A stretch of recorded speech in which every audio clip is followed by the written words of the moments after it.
17:32, 17 horas 32 minutos. El continente latinoamericano y Ecuador han vivido momentos realmente expectantes, críticos, yo diría incluso momentos históricos, que están justamente caracterizados por el surgimiento de movimientos muy importantes en el ámbito social que han puesto en jaque a algunos países en América Latina. Uno de ellos, evidentemente, es el Ecuador.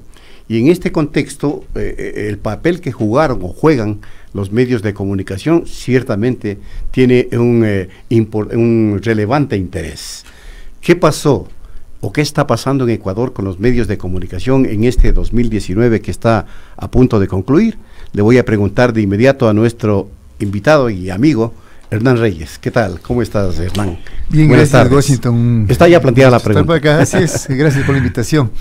Bueno, cada vez creo que queda más claro, no solamente en el caso ecuatoriano, sino en toda Latinoamérica, quizá en el mundo también, este papel fundamental que tienen los medios de comunicación como aquellos soportes o aquellos aliados que son imprescindibles para que un cierto modelo de gestión de la política y en realidad de organización de la sociedad, como es el modelo neoliberal, haya llegado a estar donde está. Y creo que el papel es fundamental en un doble sentido. Primero, a través de la tarea de generación de mitos que un momento determinado los medios de comunicación pueden hacer, ya sea por un lado idealizando, yo diría distorsionando el trasfondo que implica la aplicación de un modelo neoliberal en la política. Esto ha pasado en Argentina, esto ha pasado en Chile, esto ha pasado en Brasil, esto ha pasado en Ecuador evidentemente. Hay una larga tradición del papel que los medios han jugado en Colombia para mantener este estable modelo neoliberal donde los presidentes, ya sea más de derecha o menos de derecha, pero de derecha de todas formas, se sustituyen en el poder. Y desde ese punto de vista, los medios de comunicación también tienen otra tarea fundamental, que es, diría yo, ser a ratos los cabezas de playa, los artífices, los protagonistas de una tarea de deslegitimación, no solamente idealizando lo que es el modelo neoliberal, lo que después en la práctica no se cumple, sino al mismo tiempo satanizando lo que significan otras alternativas al modelo neoliberal. Es decir, cumplen las dos funciones, ambas, de la mano de de que exista una estructura de medios privados, mayoritariamente privados en América Latina. Yo creo que ahí está la raíz del asunto, porque al ser medios privados lo que defienden es un modelo empresarial de Estado, y al defender un modelo empresarial de Estado lo que hacen es finalmente plegar a lo peor que tiene este capitalismo neoliberal, que implica la disminución de todo interés y de toda sensibilidad social y simplemente el cumplimiento de ciertos parámetros generales de equilibrio fiscal, de sometimiento a lo que es la estructura, llamemos inclusive comercial, financiera a nivel internacional, sometimiento al Fondo Monetario, destrucción de lo que significaron espacios o han significado espacios de integración regional. Una política interna de represión a cualquier tipo de respuesta o de resistencia social de sectores afectados por las medidas de ajuste que toman, etcétera, etcétera. Y en eso los medios de comunicación han sido protagonistas, ocultando, mintiendo a veces, atacando sin fundamentos muchas veces a personajes políticos, a proyectos de cambio, a actores sociales que han decidido decir basta al modelo neoliberal y también por el otro lado, yo diría entreteniendo, manteniendo pasivizada a una gran parte de la población a través de la programación de telebasura, a través de programas en la radio también que lo que hacen es inclusive muchas veces discriminar, reestigmatizar a los demás utilizando el humor de manera grotesca, a través de mantener lo que se ha llamado las industrias culturales. A la gente le interesa el deporte, sí, está bien que nos guste el deporte, pero en un momento determinado que sea esa la matriz comunicativa de muchos medios radiales, por ejemplo, es terrible. Y los medios impresos con una calidad periodística cada vez inferior. Yo cada vez leo las noticias acá en el país y entiendo menos de lo que está aconteciendo a nivel internacional, por ejemplo. Parece que no existiera nada fuera del Ecuador, y a ratos en ciertos medios de carácter oficialista, que no son necesariamente públicos, sino privados también, nada que no sean noticias emitidas por autoridades del gobierno de turno, emitidas por boletines de prensa o que implican coberturas de actos públicos. Es decir, creo que con todo eso nosotros nos encontramos frente a un diagnóstico de una pobreza y de un sesgo y una parcialidad enorme en los medios de comunicación que tenemos en el Ecuador. Ahora, Hernán, ¿por qué quienes están al frente de estos medios, que sabemos quiénes son, no aprenden la lección? Porque esto se venía sintiendo ya hace rato. ¿Acaso detona en el momento tan complicado que se da en octubre, pero que nos permite ya, si se quiere, desnudar la situación que se vive en ese sector? Pero ellos no aprenden la lección, siguen considerándose, ¿no?, como los referentes fundamentales en este ámbito de la comunicación. Y no sé hasta qué punto esto pueda estar influyendo. Todavía, por eso te pregunto eso, Hernán, tú eres un estudioso de la comunicación, ¿puede estar influyendo eso o no en el comportamiento ciudadano? Porque de las encuestas que hoy mismo acabamos de aquí de detallar en Pichincha Universal, ya la gente no les cree a los grandes medios de comunicación, 3%, 2%, 1%. Así es. Bueno, entonces, ¿qué está pasando? A ver. Frente a la primera pregunta que me haces, los medios tienen que defender sus intereses, así de simple, y sus intereses es apoyar un sistema de mercado donde no se toque a los medios de comunicación en cuanto a empresas. Esto quiere decir que además implique un grado cercano a cero de regulación por parte del Estado, y simplemente un ambiente, como llaman ellos, de libertad de empresa para que actúen a sus anchas. Pero con credibilidad disminuida. Por supuesto, ver, pero fíjate, a inicios de este año se da el proceso de reforma de la Ley Orgánica de Comunicación, que no significó otra cosa sino poner en el papel el proyecto del gobierno, el proyecto del morenismo, de haber dicho que nosotros volvemos a amistarnos con los medios privados, ellos van a ser nuestros aliados. Eso lo hizo prácticamente a pocas semanas de instalado en el poder y lo cumplió. O sea, si algo hay que reconocer a Moreno es que esa famosa fotografía donde Moreno invitó a Carondelet, a los principales propietarios de los grandes medios de comunicación privados del Ecuador, y hubo una foto en la cual se mostró junto a ellos sonriente, era un buen índice, un buen indicador de lo que venía después, y lo cumplió. Entonces, con un marco normativo que no les toca, con un marco normativo desmantelado, que implica ningún riesgo para un mal periodismo o para la difusión de contenidos de carácter discriminatorio, de carácter violento, o simplemente para el no respeto más mínimo a los derechos de información, a estar bien informado y a estar bien comunicado de la ciudadanía, los medios de comunicación están actuando a sus anchas. Y es por eso que, como tú dices, no aprenden la lección. No, porque están actuando en un ambiente de impunidad. Prácticamente se les perdonó todas las sanciones, muchas de ellas correctamente aplicadas. Se les perdonó las sanciones de Supercom con la ley anterior. Los medios de comunicación ahora con la nueva ley no tienen que rendir cuentas a nadie, no hay una autoridad que les esté monitoreando siquiera.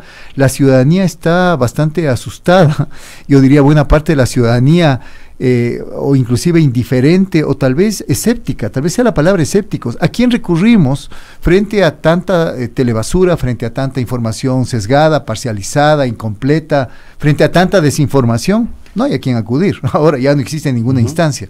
Y es por eso que los medios de comunicación hacen lo que hacen, de manera, yo diría, casi cínica, sabiendo que están haciendo lo que están haciendo. Y claro, la respuesta ciudadana va por el lado del descrédito, va por el lado de la deslegitimación. Y lo que tú mencionas, Washington, esas encuestas lo que demuestran es que la ciudadanía, no es que no tiene clara la película, la ciudadanía tiene clara la película, los que no tienen clara la película son los medios de comunicación.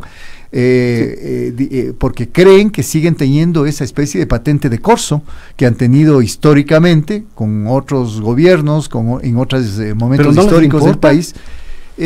Finalmente, porque siguen en la línea. Finalmente no reflexionan, no cambian. A ver, finalmente, como están siguiendo el libreto de defensa de todo lo que significa empresa privada y modelo neoliberal, y como los grandes auspiciantes todavía siguen, a pesar de la disminución brutal de las audiencias, de los lectores, de los radioescuchas, siguen todavía patrocinándoles, los medios de comunicación están actuando como actúan.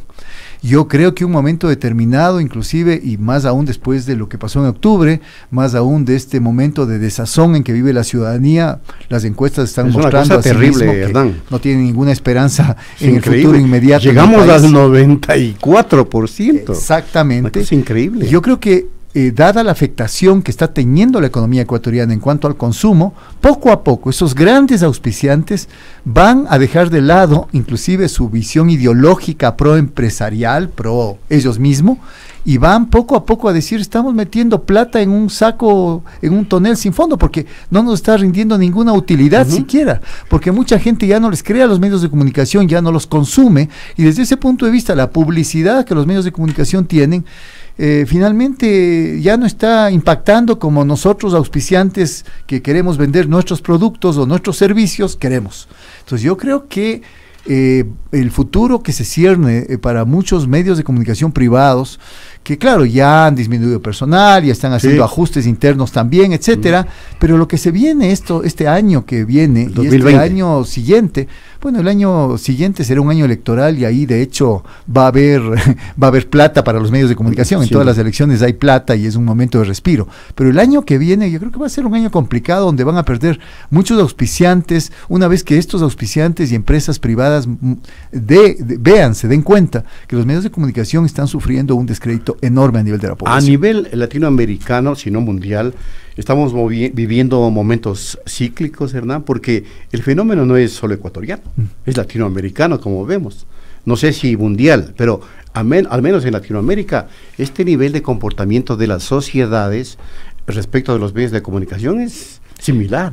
Por supuesto, es que en Washington ya hay topes que ya no se puede ir más allá, los topes de desigualdad, de inequidad social, a los que ha llegado la aplicación del modelo neoliberal, no solamente en países latinoamericanos, sino en países europeos. O sea, pensemos en España, que cíclicamente y periódicamente hay estallidos sociales de descontento, de malestar.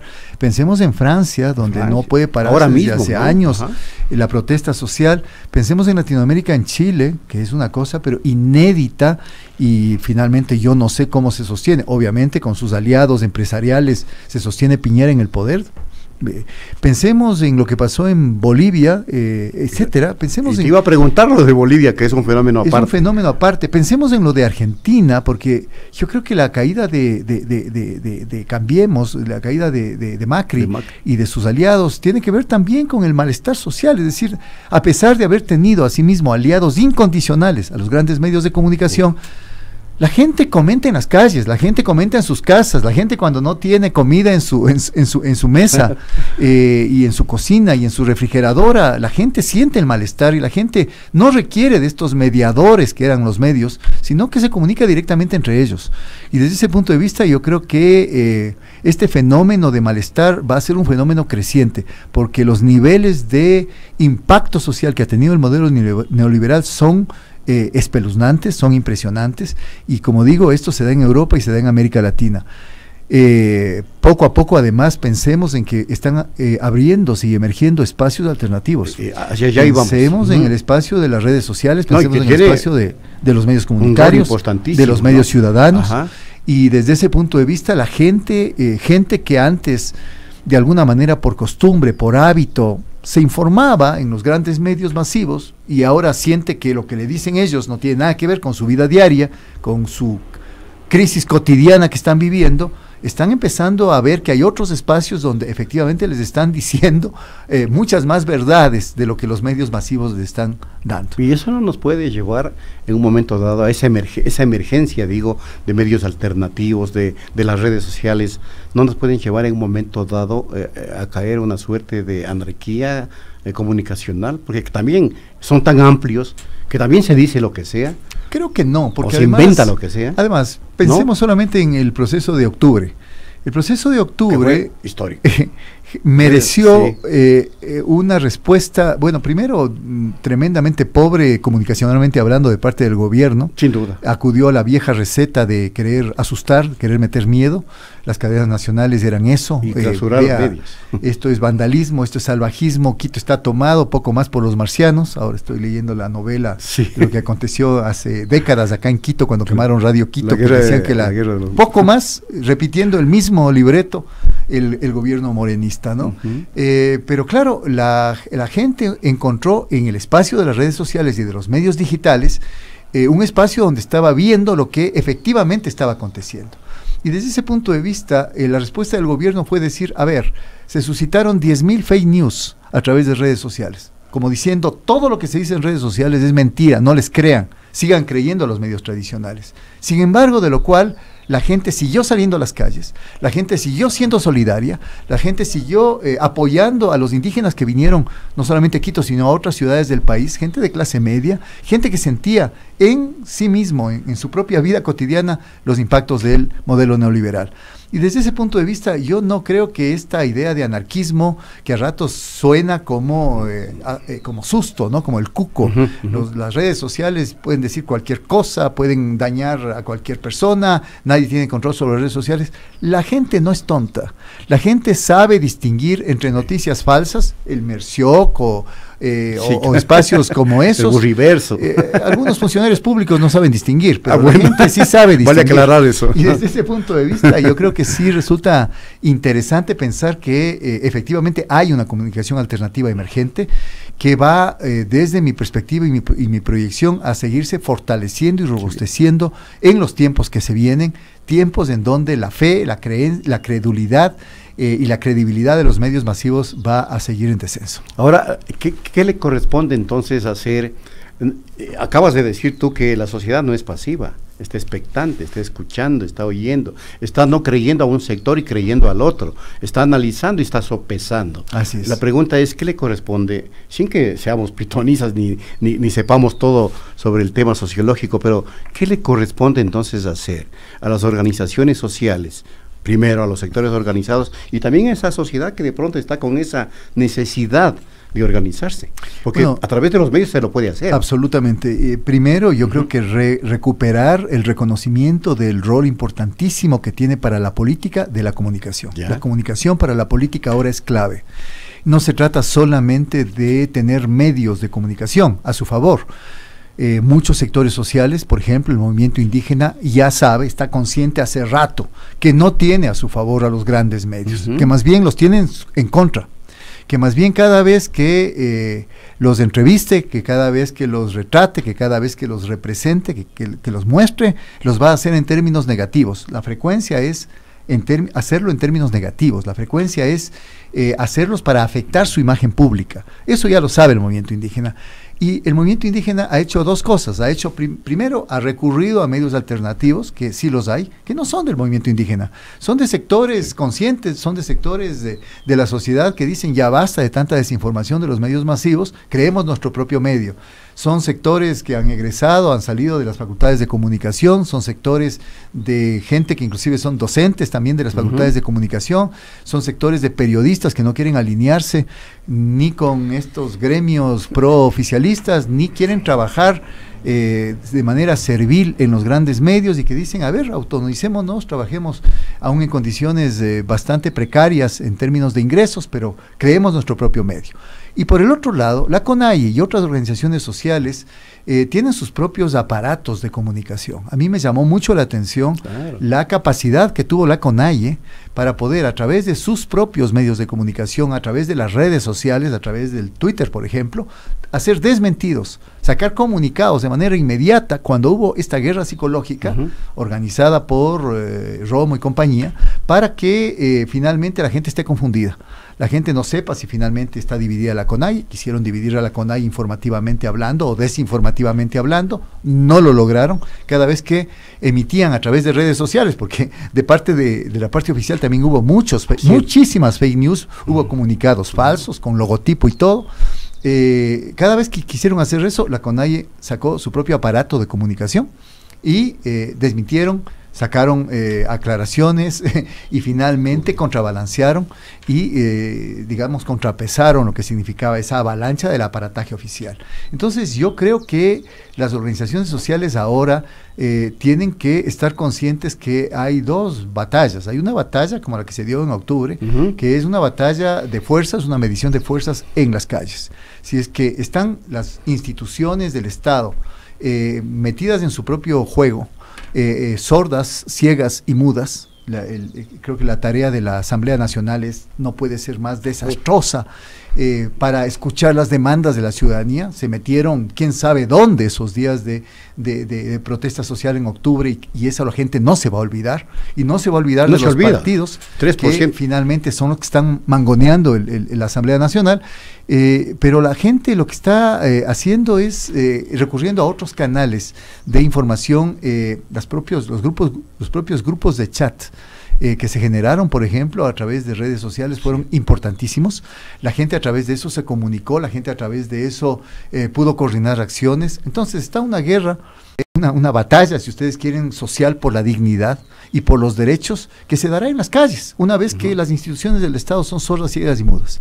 Y hay otra batalla que se dará a nivel comunicacional para poder, de alguna manera, yo diría, aunar y juntar voluntades. Ahora, en esa segunda batalla, Hernán, porque el tiempo se nos agota, ¿qué papel debe cumplir la academia? Porque la academia forma, comillas, los profesionales de la comunicación, y esa emergencia de comunicadores de todos lados, de la misma sociedad. ¿Podría algún rol tener ahí la academia? Creo que 3 elementos son importantes. Uno, los procesos de formación de comunicadores de pregrado, por ejemplo, y los procesos de formación de comunicadores de posgrado. Creo que con eventos como esto, con el descrédito de los medios tradicionales y demás, inclusive, y esto en las 2 universidades donde yo doy clase, está haciendo que hayan modificaciones sustanciales en los pensum de estudios y en los tipos de posicionamiento que la academia tiene con respecto a los medios y a los periodistas. Antes, medios y periodistas eran sagrados porque era el lugar obligado de destino de trabajo del periodista, y el periodista era sagrado porque teóricamente era intocable, estaba más allá del bien y del mal. Ahora han caído muchas vacas sagradas en el periodismo, ahora se han desenmascarado muchas vacas sagradas en el periodismo, y creo que eso está trasladándose también a los procesos de formación de periodistas. 2, creo que es importante los procesos de vinculación con la sociedad. Cada vez más las universidades realizan eventos, devuelven información a la sociedad, eventos donde plantean una mirada crítica a la comunicación, a los medios y al periodismo. Creo que eso es importantísimo porque esa es la tarea de la universidad también, vincularse con la sociedad. La universidad no puede ser una burbuja, una torre de marfil al margen de la sociedad. Tiene que irle devolviendo, tiene que ir dialogando y sobre todo tiene que ir escuchando a la ciudadanía, porque a ratos a veces la academia ha tenido la idea de que somos los únicos que podemos hablar, que sabemos todo, y que la ciudadanía tiene que ser un ente pasivo que nos escuche y que aprenda de nosotros. No es así. Tenemos ahora que escuchar a la sociedad, y por ejemplo, escuchar a la sociedad porque ya no le cree a los medios privados, porque ya no le cree a los medios tradicionales, porque no cree a algunos medios alternativos, entre comillas, que aparecen en redes sociales, o son medios digitales y que finalmente no responden sino a la pauta. Entonces yo creo que hay que escuchar por qué. Y tercera cosa, a mí me parece que hay que hacer mucha investigación. Yo digo, vamos a investigar ahora en una de las 2 universidades donde yo doy clase. Hay un proyecto largo, un proyecto de muchos meses, para investigar la protesta social y todo este conflicto entre diferentes representaciones e imaginarios que se generaron a partir de la protesta social, dependiendo de quién hablaba. Si hablaban los medios oficialistas, los medios privados, los medios del gobierno, los medios públicos, era una la imagen del conflicto, unas fueron cómo retrataron, una fue la manera de retratar de ellos que tuvieron, y otra fue la de medios alternativos, digitales, medios de organizaciones sociales, completamente distinta. Y hubo ahí una disputa, hubo ahí una contienda. Eso necesita investigarse a fondo, de manera científica, y esa es otra tarea de la universidad. Y cuando nosotros tengamos ya los resultados, hemos tenido cuidado de que parte del proyecto sea devolverlos a la sociedad para que la sociedad se alimente, para que la sociedad también conozca, se enriquezca de su acervo, de cómo se está manejando la comunicación en el país, porque yo creo que como ciudadano, más allá de que como docente o como profesor universitario, como ciudadano, estoy harto de que nos mientan, estoy harto de que nos desinformen, estoy harto de que se rían en la cara, estoy harto de que muchos medios de comunicación ataquen a mansalva a quienes consideran sus enemigos y no respeten su imagen pública, no respeten el derecho a la privacidad, no respeten nada. Y estoy harto de que no haya una instancia normativa que pueda de alguna manera servir de espacio donde la ciudadanía pueda emitir su demanda, su queja, pueda inclusive elevar su denuncia. Y desde ese punto de vista creo que hay la necesidad de politizar la comunicación en el Ecuador, politizar en el sentido de hacer conocer a la ciudadanía qué mismo es la comunicación, cómo se la está manejando y a qué intereses sirve los grandes medios. Yo creo que en el Ecuador ya no podemos seguir manteniendo más mitos, el mito de la objetividad, el mito de la imparcialidad, el mito de la independencia, el mito de la neutralidad de los medios.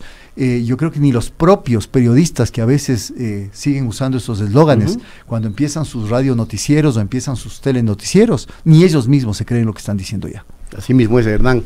Te agradezco como siempre por habernos acompañado y ahí queda el pensamiento de Hernán Reyes, catedrático universitario, que nos ha acompañado y nos ha acompañado en muchas otras oportunidades para la reflexión de ustedes, amigas y amigos. Con esto, 17:58, gracias Ronald, gracias compañeros, estamos terminando la tercera emisión de Punto Noticias, nos estaremos encontrando el próximo día lunes. Un fuerte abrazo, feliz fin de semana.